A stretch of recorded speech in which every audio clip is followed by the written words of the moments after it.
Армысыздар, біздің кезекті алгоритм подкастымызға қош келдіңіздер. Қайталап өтейін, бұл подкасты не үшін жазып жатырмын? Әрқайсымыздың бір қаржылай мақсаттарымыз, эмоционалды мақсаттарымыз бар. Сол мақсатқа жету жолында бір іс-әрекеттердің тиімділігін арттыру мақсатында жазып отырмын. Яғни, қарапайым тілмен айтқанда, мақсатыңызға жетудің жолын тиімді ету, қысқа ету, жылдам ету болып табылады. Сол үшін нарықтағы өзім қолданған бір алгоритмдермен бөлісем. Бір қызық тақырып қозғағым келіп отыр. Бүгін біз мақсатқа жеткім келсе яғни жазу технологиясын бір кішігірім ашып түсіндіргім келеді. Барлығымыз естіген шығармыз, көрген шығармыз, мақсатты бір жазсақ, ол орындалады дейді. Жазыңдар дейді мақсатыңды. 100 арман жаз дейді. Оны орындалған сияқты жаз дейді. Оны эмоционалды тұрғыдан жаз дейді. Ол сен дейді. Оның орындалатынына сен дейді. Ең қызығы, бұл қалай жұмыс жасайтынын көбісі түсіндірмейді. Бұл магия секілді, бір мистика секілді деңгейде қалып кетіп отыр да. Негізі жұмыс жасайды. Бұны мен өз басымнан өткізгем, зерттегем, көргем. Бүгін соның бір ғылыми астары бар ма? Ол қалай жұмыс жасайды, бір кішігірім шолу жасайық. Мен өзімнің бір результаттарымен бөліскім келеді. Оның алдында жақында Еркебұлан Тоқтардың анасының жазған жазбасы маған осыға түрткі болды. Көрген шығарсыздар, менің балам Геленваген деген қара джип айдап жүр, біз бақытты отбасымыз деп жазған. Сол Еркебұлан Тоқтар айтып жатыр, сол анамның жазғаны 100% орындалды дейді. Қалай орындалды? Ең қызығы, менде де ондай ситуациялар көп. Менде де жазған нәрсем 100% орындалған моменттер бар.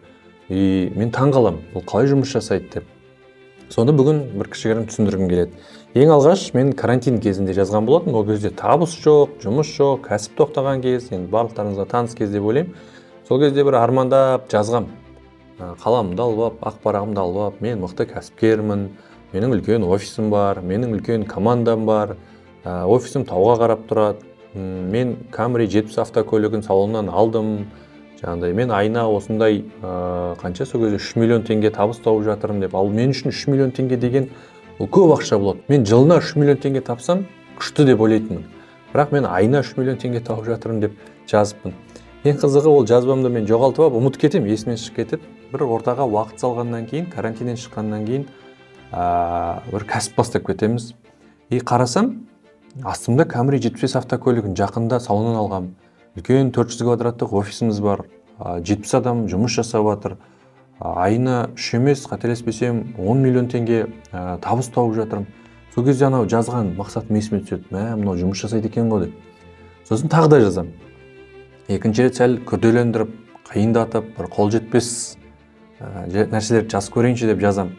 Ол кезде жазам, BMW M5 Competition автокөлігін алып жатырмын. Садуда тренировка жасап жатырмын, әдемі дене бітімін қалыптастырдым, качокпын деген сияқты. Личный брендпен айналысып жатырмын деп. Оны да ұмытып кетем. Қағазымды жоғалтып алам. Есімнен шығып кетеді. Бір күні өзімнің шәкіртім маған жіберіп тұр. Мынау Мұхит мырза, сіздің маған жіберген неңіз еді ғой, үлгіңіз ретінде жібербедіңіз ғой өз армандарыңызды. Тура сол арманыңыздағы өмірді сүріп жатыр екенсіз ғой деп. Мына жерге соны скрин ретінде қалдырып қоямын, көрсеңіздер болады. Қызығы, BMW M5 Competition автокөлігін 60 миллион ғой деймін, қателеспесем. Соны наличкаға алғам, саду тренировкасынан жазылып, кәдімгідей атлетикалық спорт денесін қалыптастырғам, парақша жүргізіп бастағам, белгілі бір оқырман санын жинағам. Екінші рет уже топ ете қалды. Мынау жұмыс жасайды екен ғой деп. Бірақ қалай жұмыс жасайтынын түсінбедім. Содан кейін неше түрлі ғалымдарды, неше түрлі статьялар іздей бастадым. Бұл қалай жұмыс жасайды деп. Сол кезде мынандай бір тұжырымдамаларға келдім. Біз күніне 35 мыңға жуық шешім қабылдайды екенбіз. Соның 95%-ы біз автоматты түрде қабылданады. Яғни біз оны даже энергия жұмсамаймыз, ол автоматты. Ал 5%-ын біз саналы түрде қабылдаймыз. Мынаны істеймін, істемеймін деген сияқты. Ең қызығы, осы шешімдер біздің өміріміздің сапасын, бағытын, деңгейін анықтайды екен. Ал мақсат болмаса, күнделікті ең ми үшін тиімді шешімдер, яғни энергия құртылмайтын шешімдер қабылданады. Яғни ми сені жалқаулыққа қарай тартады екен. Себебі ол үшін жалқаулық ең тиімді шешімдер. Ол көп жұмыс жасағысы келмейді, ол көбірек запас жинағысы келеді, яғни көбірек салмақ жинап алғысы келеді. Если вдруг там аштық боқылатын болса, менде салмақ болсын деген сияқты. Яғни миды егер біз былайынан ерікке жіберіп жіберсек, ол жатып алады, семіріп алады и ештеңе істегісі келмейді. Ал енді когда мақсат жазған кезімізде, қағазды алып қолымызға қалам ұстап жазған кезде миға приоритет түседі екен. Яғни мынау маңызды деген команда кетеді. Мынау біз үшін маңызды.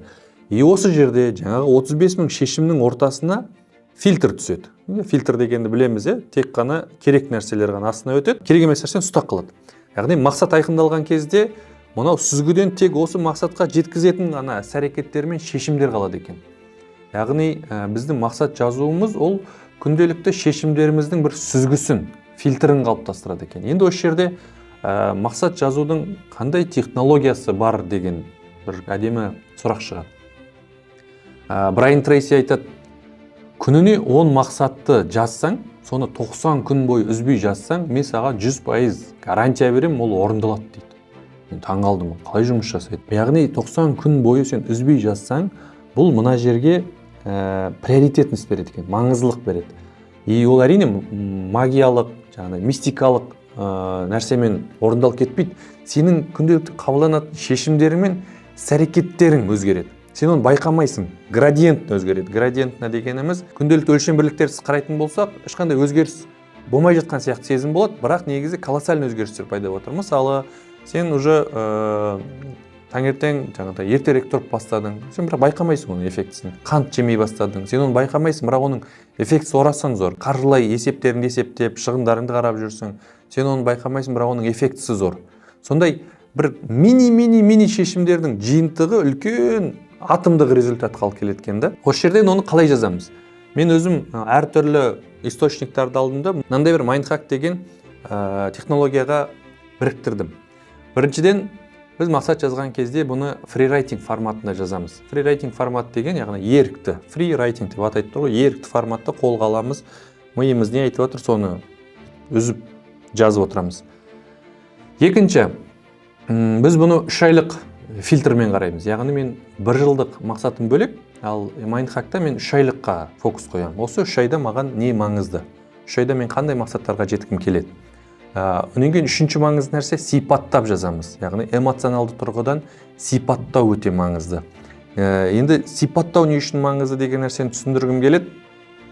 Бізге мынау iPhone алу деген негізі керек емес санамызға.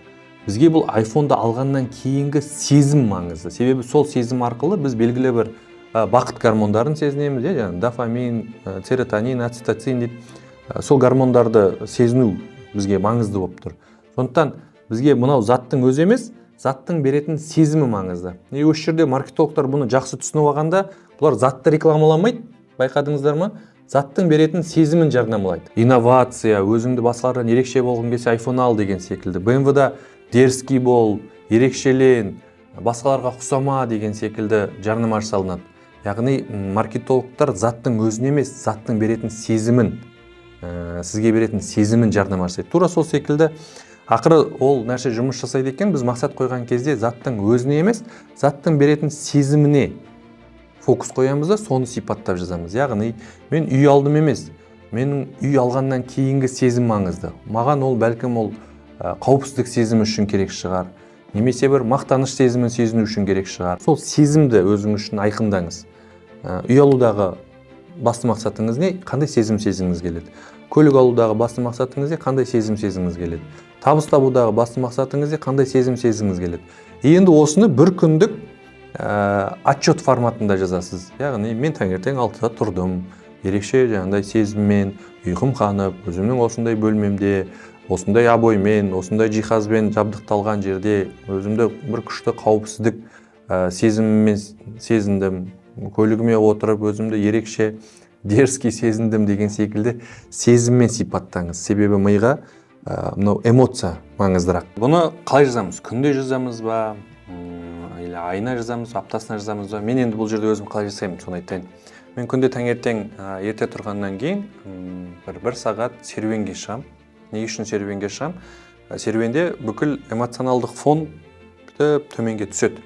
Яғни бір бейтарап состоянияға, бейтарап күйге келем. Ештеңе әсер етпейтін, яғни ренжіп тұрсам, ренжішім кетеді, ашуым басылады. Содан кейін барып өзімде бір кайдзен сағат дейтін уақыт болады, 1 сағаттық. Сол жерде жоспарлауға отырам. сол жоспарымды ең алдымен арман мақсаттарымды қағазға түсіремін әрқашан. Ең қызығы, бұны күнде жасаған кезде мен кешегі күндікін қарамаймын, бүгінгі күндікін жазамын қайтадан. Сонда өзі бір 7 күн, 10 күннен кейін сухой остаток дейді, ең маңызды нәрсе қалады. Бірінші күні сіз бүкіл әлемнің байлығын жазғыңыз келеді. Екінші күні уже сәл маңызды нәрселер есіңізде қалады.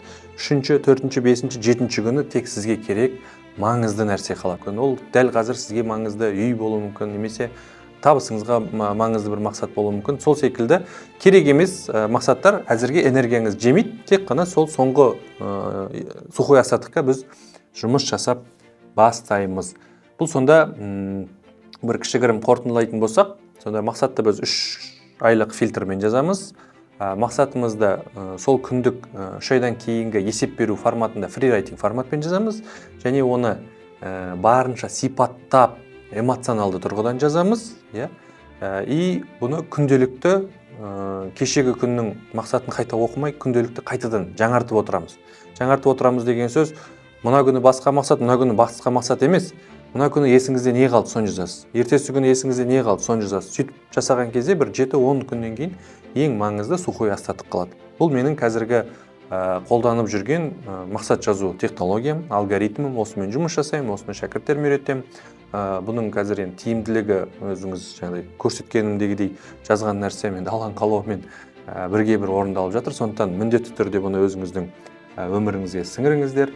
Одан бөлек осыған дейін бір мақсатыңыз жазып орындалған ситуациялар болатын болса, комментарийға жазыңыз, оқиық, көрейік, бөлісіңіз өзіңіздің идеяңызбен. Осы жерде мен өзімнің бір алгоритм деген курс бар, яғни сіздің қаржылай мақсатыңызбен басқа да мақсаттарыңызға жетудің тиімділігін арттыру үшін біз арнайы курс жазып қойдық. Ол жерде 20-ға жуық сабақ бар. Мына жерге бір кішігірім несін қалдырып кетеміз, қарап танысып шықсаңыз болады. Және дәл қазір төмендегі сілтеме арқылы өтсеңіз, алғашқы сабағын тегін доступқа береміз. Толық таныссаңыз болады. Өзіңіздің тиімділігіңізді арттыру үшін бұл инструмент керек болатын болса, төмендегі сілтемеге өтіп, біздің алгоритм деген курсымызға қосылыңыз. Сол курсты өткен адамдардың ортасында Telegram каналда орта жинап жатырмыз. Сол ортада әр ай сайын бір Zoom кездесу болады. Қосымша материалдарды сол Telegram каналға жүктейміз, береміз. Олай болса, өміріңіздің тиімділігін арттырғыңыз келсе, біз сізді алгоритм курсында күтеміз. Ал әзірге ол қолайсыз, қолжетімсіз болып тұратын болса, осындай подкасттармен де өзіңіздің тиімділігіңізді арттырсаңыз болады. Міндетті түрде лайк, комментарий, достарыңызбен бөлісіңіз. Олар міндетті түрде қуанып қалады. Бұл ақпараттың кімге керек екенін сіз де сезіп тұрсыз, соған жіберіңіз.